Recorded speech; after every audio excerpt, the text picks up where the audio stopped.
हमने शहर को दी एक नई पहचान, हम हैं सिंघानिया बिल्डकॉन।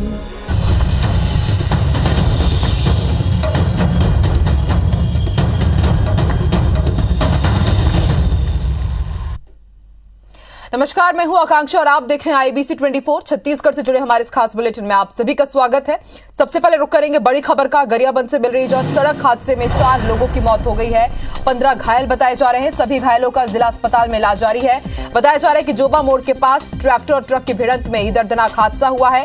ट्रैक्टर सवार सभी लोग मजरकट्टा गांव के रहने वाले हैं। छठी कार्यक्रम में शामिल होकर के ट्रैक्टर सवार लोग लौट रहे थे और उसी दौरान ये दर्दनाक सड़क हादसा हुआ है, जिसमें 4 लोगों की मौत हो गई है और 15 लोग गंभीर रूप से घायल हैं। घायलों को जिला अस्पताल में भर्ती किया गया है, उनका इलाज जारी है। जोबा मोड़ के पास ट्रैक्टर और ट्रक की भिड़ंत हुई है। मजरकट्टा गांव के रहने वाले हैं सभी लोग। और ज्यादा जानकारी के लिए बात करेंगे हमारे सहयोगी फारूक मेमन से। फारूक, क्या कुछ ताजा अपडेट? जो लोग घायल हैं उनकी स्थिति कैसी है? गंभीर है। मैं आपको यहाँ बता देना जरूरी समझता हूँ कि गरियाबंद से 1 किलोमीटर की दूरी पर मजरकट्टा गांव है। वहां पर एक परिवार के द्वारा छठी का कार्यक्रम रखा गया था, जो कि नवागढ़ के आसपास की छठी के कार्यक्रम में जाने के लिए ट्रैक्टर में सवार होकर लगभग 30 से 40 लोग ट्रैक्टर में जा रहे थे। विपरीत दिशा से जब मैनपुर की तरफ से एक ट्रक आ रही थी, जिसकी ठोकर लग जाने से ट्रैक्टर जो है पलट गया है और ट्रैक्टर के कुछ 2 टुकड़े हो गए हैं। इस दुर्घटना के बीच में देखा यह जा रहा है कि 4 महिलाएं की मौत घटनास्थल पर ही हो गई है और चारों की चारों महिलाएं हैं और मजरकट्टा के आसपास के रहने वाले हैं। वहीं कम से कम 15 लोग जो हैं गंभीर रूप से घायल हैं और एक अभी एम्बुलेंस और लेने के लिए उनको गई हुई है। बाकी तो आ चुके हैं लगभग 15 लोग। एक एम्बुलेंस और लेने के लिए गई है, उसमें भी और गंभीर लोग जो हैं वो आ रहे हैं। वहीं जिला प्रशासन और अस्पताल प्रशासन इन सभी को रायपुर रेफर करने के लिए तैयारियों में जुटा हुआ है। कुल मिलाकर ये कहा जा सकता है घटना काफी गंभीर है और ये छठी मनाने जा रहे थे और ये बड़ी घटना हो गई। हालांकि ट्रैक्टर को जैसे सवारी पर लोग वहां मना है, लेकिन उसके बाद भी इस पर सवारी करके जा रहे थे, जिसके चलते बड़ी घटना हुई है, जिसमें कुल 4 लोगों की मौत हुई है। जी, शुक्रिया फारूक पूरी जानकारी के लिए।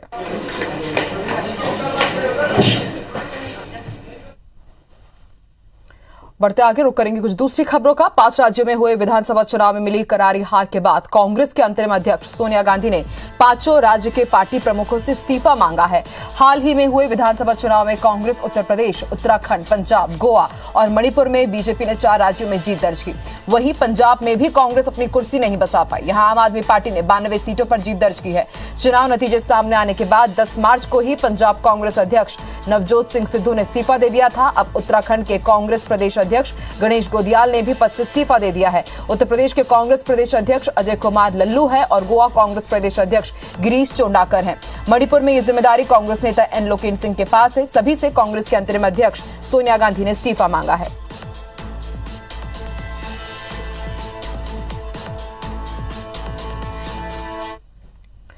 कर्नाटक हाईकोर्ट ने स्कूल कॉलेज में हिजाब पर बैन को सही ठहराया है। हाईकोर्ट ने कहा कि हिजाब इस्लाम का अनिवार्य प्रथा का हिस्सा नहीं है। अदालत के इस फैसले का विरोध भी शुरू हो गया है। कर्नाटक के फैसले के खिलाफ हाईकोर्ट में याचिका लगाने वाली छात्राओं ने सुप्रीम कोर्ट जाने की बात कही है। उन्होंने कहा है कि हम अपने हक के लिए लड़ेंगे। आपको बता दें, कर्नाटक में हिजाब पर बवाल शुरू होने के बाद मामला सेशन कोर्ट पहुंचा था। सेशन कोर्ट के बाद केस हाईकोर्ट में गया, जहां इसे बड़ी बेंच को ट्रांसफर किया गया। हाईकोर्ट के चीफ जस्टिस की अगुवाई वाली 3 मेंबर की बेंच ने इस पर सुनवाई शुरू की थी। हाईकोर्ट ने फैसले के साथ ही इससे जुड़ी 8 याचिकाओं का भी निपटारा कर दिया है। कोर्ट का फैसला आने के बाद कर्नाटक के मुंबई ने कहा कि सभी को फैसले का स्वागत करना चाहिए। अगर किसी ने राज्य में शांति भंग करने की कोशिश की तो उसके खिलाफ सख्त कार्रवाई की जाएगी। नेशनल कमीशन फॉर वुमेन ने कर्नाटक हाईकोर्ट के फैसले का स्वागत किया है। वहीं AIMIM चीफ असदुद्दीन ओवैसी ने कोर्ट के फैसले से असहमति जताते हुए इसे मुस्लिम महिलाओं की धार्मिक आजादी के खिलाफ बताया है।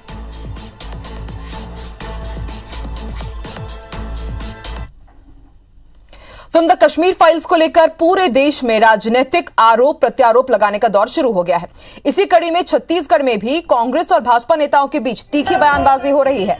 भाजपा के सांसदों और विधायकों ने राज्य सरकार से मांग की है कि इस फिल्म को टैक्स फ्री किया जाना चाहिए। पूर्व मुख्यमंत्री डॉक्टर रमन सिंह और नेता प्रतिपक्ष धर्मलाल कौशिक का कहना है कि फिल्म देश हित के लिए है। ज्यादा से ज्यादा लोग इस फिल्म को देख सके, इसलिए राज्य सरकार को इस फिल्म को टैक्स फ्री किया जाना चाहिए। वहीं रायपुर में बीजेपी के सैकड़ों कार्यकर्ता आज कश्मीर फाइल्स मूवी देखने के लिए हाथों में तिरंगा लेकर सिटी सेंटर मॉल पहुंचे। इस दौरान भाजपा नेताओं ने फिल्म को छत्तीसगढ़ में टैक्स फ्री करने की मांग की।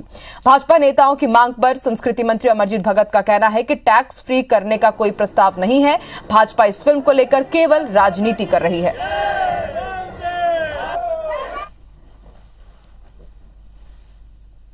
10 लाख से ज्यादा कश्मीरी ब्राह्मणों की स्थिति को देश के सामने, दुनिया के सामने रखने का एक बड़ा प्रयास हुआ है, शानदार प्रयास किया और सभी प्रदेशों ने उसमें टैक्स माफ किया है।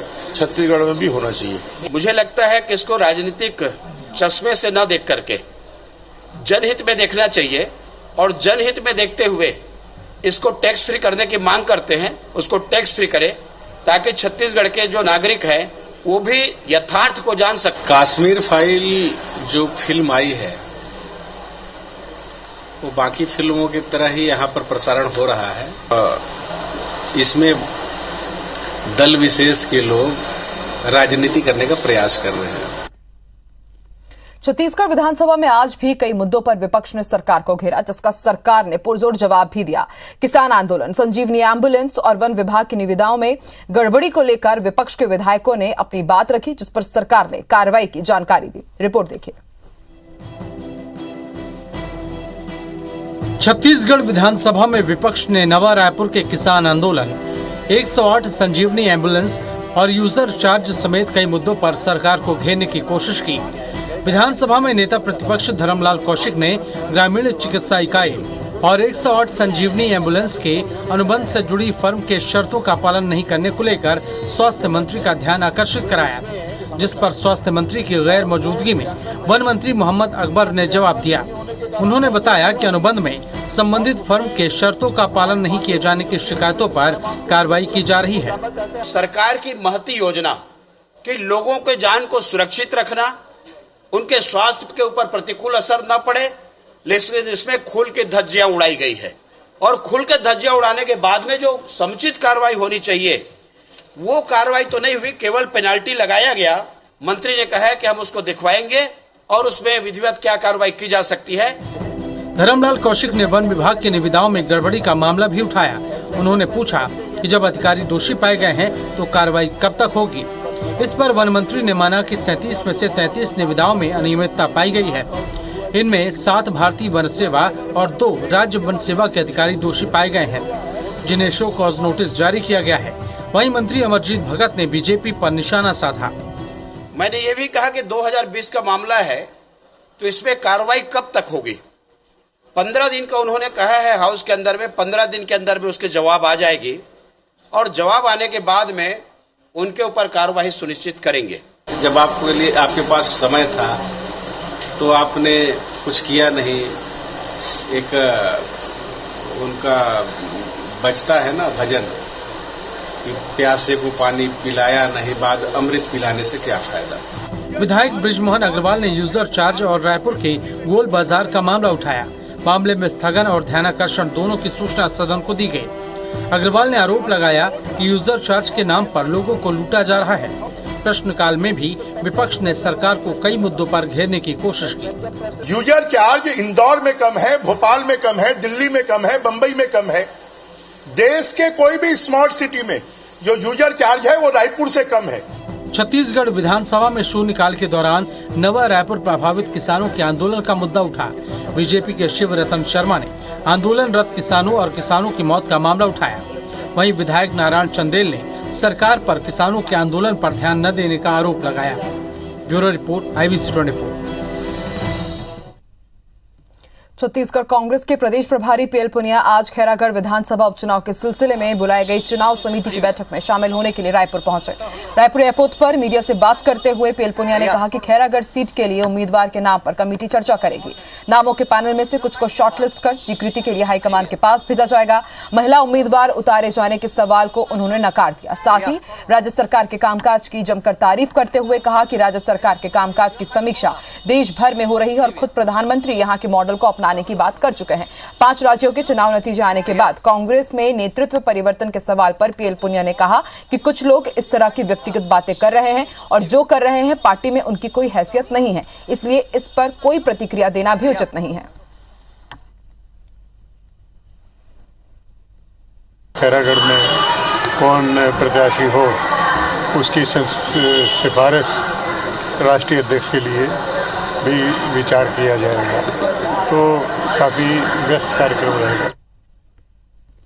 बीजेपी साल 2023 में होने वाले विधानसभा चुनाव को लेकर तैयारी में जुट गई है। छत्तीसगढ़ बीजेपी की प्रदेश प्रभारी डी पुरंदेश्वरी का बस्तर दौरा हो या फिर नक्सल प्रभावित इलाकों में बीजेपी का सदस्यता अभियान या फिर चुनाव के लिए फंड जुटाने की कोशिश, इन सभी के जरिए बीजेपी बूथ स्तर पर नई और मजबूत टीम बनाने की कोशिश में लगी हुई है। बीजेपी ने बस्तर इलाके के 339 पोलिंग बूथों में करीब 19,000 कार्यकर्ताओं को जोड़ा है। पुरंदेश्वरी के दौरे से ये भी कयास लगाए जा रहे हैं कि इस बार बीजेपी बस्तर में नए चेहरों को मौका भी दे सकती है। इसके अलावा रणनीति बदलने का दबाव भी बीजेपी पर रहेगा।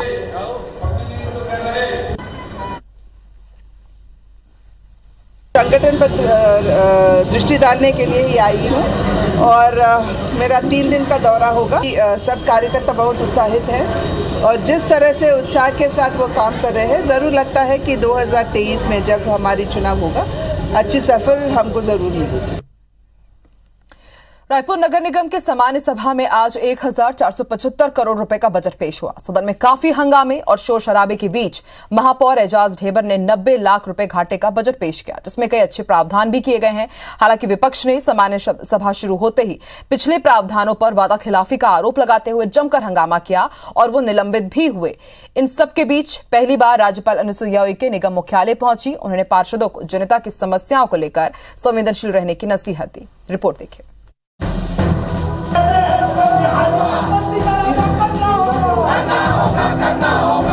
सदन में शोर शराबे और हंगामे की ये तस्वीर रायपुर नगर निगम के सामान्य सभा की है, जहां इसी माहौल के बीच महापौर एजाज ढेबर ने 1475 करोड़ रुपए का बजट पेश किया। कोरोना काल में 2 साल के लंबे अंतराल के बाद रायपुर नगर निगम का बजट पेश किया गया है। 90 लाख रुपए के घाटे के इस बजट में कई अच्छे प्रावधान किए गए हैं। इसके अलावा आपदा राहत निधि के लिए 10 करोड़, आवास योजना के लिए 310 करोड़ रुपए, अमृत मिशन योजना के लिए 199 करोड़ रुपए, solid waste door to door collection के लिए 42 करोड़ रुपए का प्रावधान रखा गया है। इसी तरह नगर निगम अपनी आय बढ़ाने के लिए कमर्शियल कॉम्प्लेक्स निर्माण करेगी। सार्वजनिक प्रसाधन के लिए भी करोड़ों रुपए का प्रावधान किया गया है। इसी तरह नाला निर्माण के लिए 50 लाख, तात्यापारा नहर पारा सड़क चौड़ीकरण के लिए 20 करोड़ रुपए, चौराहों के सौंदर्यीकरण के लिए 15 करोड़ रुपए और सीएम द्वारा घोषित योजनाओं के लिए 180 करोड़ रुपए का प्रावधान इस बजट में किया गया है। 1 करोड़ 10 लाख के रियायत प्राप्त हुई है। यदि ये परिवार इन्हीं दवाइयों को अन्य दुकानों से क्रय करते तो लगभग इन्हें 1 करोड़ 77 लाख रुपए खर्च करने पड़ते। इससे 1 करोड़ 10 लाख रुपए की बचत राशि को ये अपने परिवार, अपने जीवन को बेहतरी एवं अन्य आवश्यक कार्यों के लिए उपयोग कर रहे हैं। तीसरा, स्वामी आत्मानंद उत्कृष्ट विद्यालय योजना। न्यूनतम आय वर्ग के एवं बच्चों को जिनकी बालक सुविधा और संसाधनों के अभाव में अपने बच्चों को महसूस करते हैं, इन परिवारों को सपनों को साकार करने के लिए अंग्रेजी माध्यम में निःशुल्क उच्च स्तरीय संसाधनों को सुलभ कराने को छत्तीसगढ़ शासन द्वारा स्वामी आत्मानंद उत्कृष्ट विद्यालय योजना का शुभारंभ किया गया। सामान्य सभा शुरू होते ही बीजेपी समेत विपक्षी पार्षदों ने हंगामा शुरू कर दिया। संपत्ति कर और यूजर चार्ज में वादा खिलाफी का आरोप लगाते हुए बीजेपी पार्षदों ने आसंदी का घेराव किया। सभापति की आसंदी तक पहुंचने की वजह से विपक्ष के 8 पार्षद निलंबित कर दिए गए। इसके बाद उन्होंने नगर निगम मुख्यालय की सीढ़ियों पर भी प्रदर्शन किया। निलंबन वापस होने के बाद भी विपक्षी पार्षद सदन में नहीं आए और उनकी गैर मौजूदगी में बजट अभिभाषण शुरू हुआ। सदन की गरिमा को महापौर और सभापति जी ने तार कर दिया है। अगर शहर की जनता की समस्याओं को महापौर चर्चा नहीं करना चाहते, सभापति व्यवस्था नहीं देना चाहते, तो निलंबन तो बहुत दूर की बात है। इस शहर की जनता के लिए हम जेल जाने को तैयार है। रायपुर की जनता की जो पैसा गाड़ी कमाई की पैसा पूरा पानी में जा रहा है, इस प्रकार की तानाशाही, इस प्रकार की भ्रष्टाचार नहीं चलेगी। नगर निगम प्रशासन से हमारा मांग है कि मच्छरों से मुक्त दिलाएं। इधर पहली बार प्रदेश की राज्यपाल अनुसुईया उइके रायपुर नगर निगम पहुंची। उन्होंने सामान्य सभा की कार्रवाई देखी। इस मौके पर राज्यपाल ने कहा कि पार्षद पद राजनीति की शुरुआती पाठशाला है। सभी पार्षद जनता की समस्याओं को लेकर संवेदनशील रहें। संदीप शुक्ला, IBC 24, रायपुर। दंतेवाड़ा में एसआर नक्सली नोट फंडिंग मामले में एनआईए कोर्ट ने चारों आरोपियों को दोष मुक्त करार दिया है। कोर्ट ने सोमवार को ये बड़ा फैसला सुनाया है। मामले में चारों आरोपियों को पहले ही अलग अलग कोर्ट ने जमानत दे रखी थी, लेकिन केस खत्म नहीं हुआ था। कोर्ट के इस फैसले के बाद चारों आरोपियों ने राहत की सांस ली है। आपको बता दें, सितंबर साल 2011 में एसआर कंपनी द्वारा नक्सलियों को पैसा पहुंचाने के मामले में पुलिस ने 4 आरोपियों को गिरफ्तार किया था। हाई प्रोफाइल इस मामले में आरोपियों को जमानत तो मिल गई थी, लेकिन वो दोषमुक्त करार नहीं दिए गए थे। आरोपियों के वकील के तर्कों के आधार पर एनआईए कोर्ट ने चारों आरोपियों को दोष मुक्त करार दिया है। पुलिस के मुताबिक एसआर कंपनी के तत्कालीन जीएम ने ठेकेदार बीके लाला को 15 लाख रुपए नक्सलियों तक पहुंचाने के लिए दिए थे। इसके बाद ठेकेदार बीके लाला अपने वाहन में सवार होकर पालनार पहुंचा। यहां ये पैसे सोनी सोरी को दिए जाने थे, लेकिन बीके लाले द्वारा सोनी और लिंगाराम को पैसे देने के दौरान पुलिस ने धावा बोल दिया। पुलिस के मुताबिक इस बीच बाजार की भीड़ का फायदा उठाकर सोनी सोरी फरार हो गई और पुलिस ने इस मामले में कुल 4 आरोपियों को गिरफ्तार किया।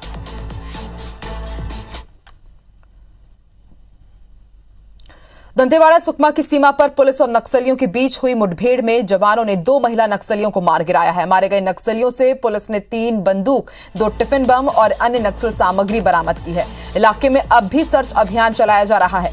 मुखबिर से मिली सूचना के बाद डीआरजी के साथ सीएफएफ और सीआरपीएफ के जवान गोरली के जंगल पहुंचे, जहां मौजूद नक्सलियों ने फायरिंग शुरू कर दी, जिसके बाद हुए मुठभेड़ में 2 महिला नक्सली ढेर हो गई। मारे गए दोनों नक्सलियों पर 5 लाख और 1 लाख रुपए का इनाम था। गोरली और मुटेली के बीच से हम लोगों की पार्टीज गुजर रहे थी, तो नक्सलियों ने अंधाधुंध फायरिंग करी। आत्मसुरक्षार्थ पुलिस बल के द्वारा भी फायरिंग का जवाब फायरिंग से दिया गया और फायरिंग उपरांत जब हमने क्षेत्र को सर्च किया तो हमें 2 नक्सल महिला काडर का शव, साथ ही साथ अन्य नक्सल सामग्री भी प्राप्त हुई। इसी बीच बड़ी खबर का रुख करेंगे। सुकमा से मिल रही है 6 नक्सलियों ने सरेंडर किया है। सीआरपीएफ, डीआईजी और एसपी के सामने सरेंडर किया गया। पूरा नरकॉम अभियान के तहत ये सरेंडर किया गया है। पुनर्वास नीति से प्रभावित होकर इन नक्सलियों ने सरेंडर किया है। नक्सलियों के भेदभाव से परेशान होकर इन नक्सलियों ने सरेंडर किया है। कई बड़ी घटनाओं में ये नक्सली शामिल थे। और ज्यादा जानकारी के लिए बात करेंगे हमारे सहयोगी राजा राठौर से। राजा, 6 नक्सलियों ने सरेंडर किया है, बड़ी सफलता सीआरपीएफ, डीआईजी और एसपी के लिए। देखिए, सुकमा पुलिस द्वारा पूर्ण नरकम अभियान चलाया जा रहा है, जिसके तहत जो नक्सली हैं उनमें जन जागरूकता अभियान चलाकर ग्रामीणों में नक्सली संगठन के लोगों को सरेंडर कराया जा रहा है। इसी कार्यक्रम में 6 नक्सलियों ने सीआरपीएफ के डीआईजी योज्ञान सिंह और सुकमा एसपी सुनील शर्मा के समक्ष सरेंडर कर दिया है। सभी नक्सली टोंडामर का अलग अलग इसी क्षेत्र के सक्रिय नक्सली बताए जा रहे हैं, जो पुलिस के सामने आकर सरेंडर कर दिया है, जिन्हें पुनर्वास जो नीति है शासन की, उसका लाभ भी दिलाने की बात अधिकारियों द्वारा कही गई है। वहीं सभी नक्सली इलाके की कई छोटी बड़ी घटनाओं में भी शामिल रहे। जी, शुक्रिया अपनी जानकारी के लिए राजा राठौर आपका।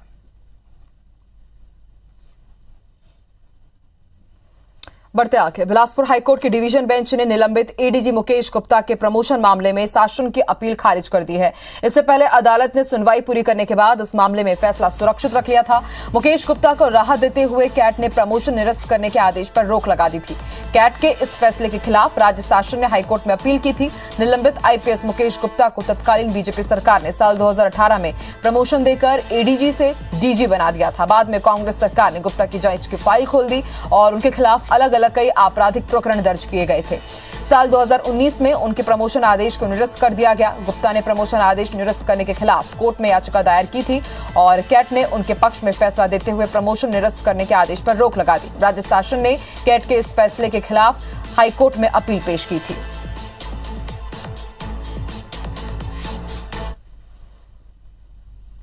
और इसी के साथ इस बुलेटिन में फिलहाल इतना ही। आप देखते रहिए IBC 24। नमस्कार।